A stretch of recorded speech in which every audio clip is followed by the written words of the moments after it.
Hey guys, how you doing? Murph here bringing you a product comparison. Today's video is going to compare the Ducky 1.2 TKL versus the Razer Huntsman Tournament Edition, which is also a TKL keyboard. We're just going to kind of go over the similarities and differences between the two. This is not going to be a product review of any kind. I have already reviewed both of these products on my channel, so if you're interested in a full product review of either of these, make sure to check in the description down below. So this is not going to go super in-depth on either of these keyboards. I'm assuming you either just want to see a comparison or you have already seen, whether it's mine or somebody's full review on these keyboards. We'll start off with some of the similarities between the two.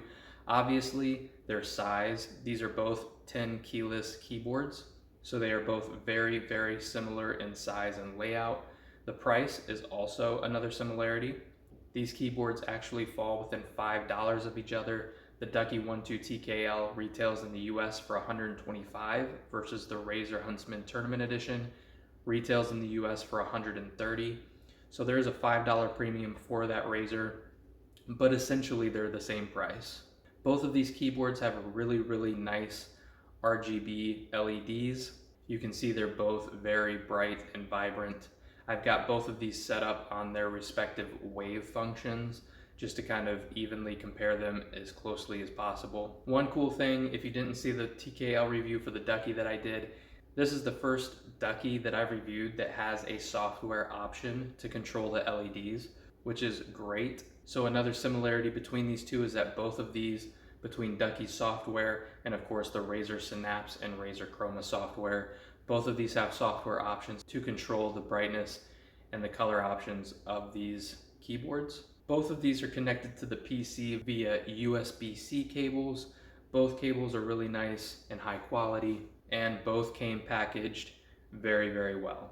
Now, if we're looking for differences between these two keyboards, one of the first things that you're gonna see is the switch options. The Ducky offers Cherry MX switch types in several different varieties.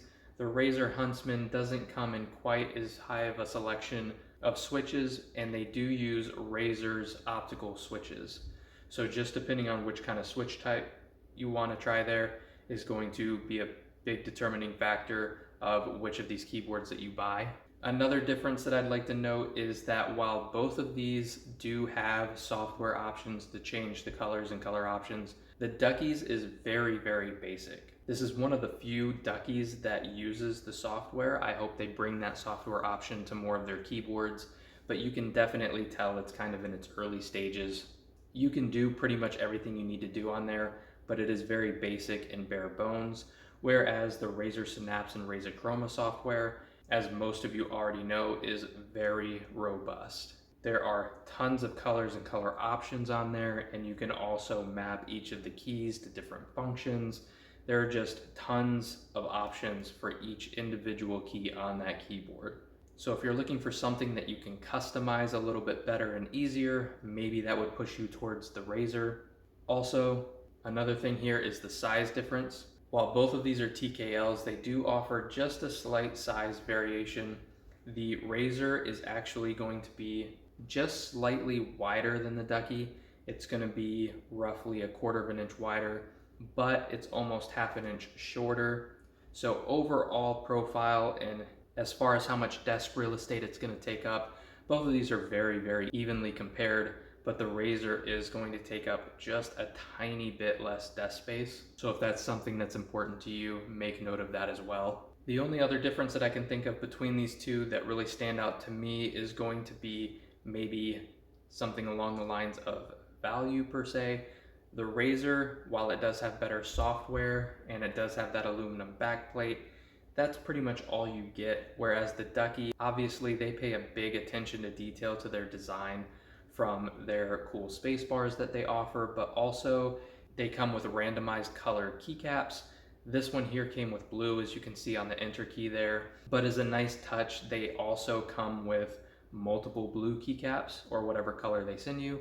And if you don't want the blue, any blue keycap they send you also comes in white, so you can have full white, or you can swap out some of those blue keycaps that are included. And if for some reason you don't like the look or the feel of that spacebar, It comes with a plain space bar as well, and it even comes with a key removal tool to help you get those keys on and off easily. In my opinion, that's where Ducky really shines, is their design.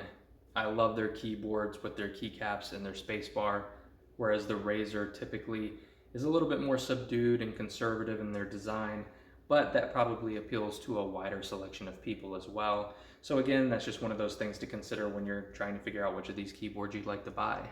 So with slight nuances between the software that's offered and the different things that come in the boxes, really the main difference here is going to be that switch type, which one you prefer.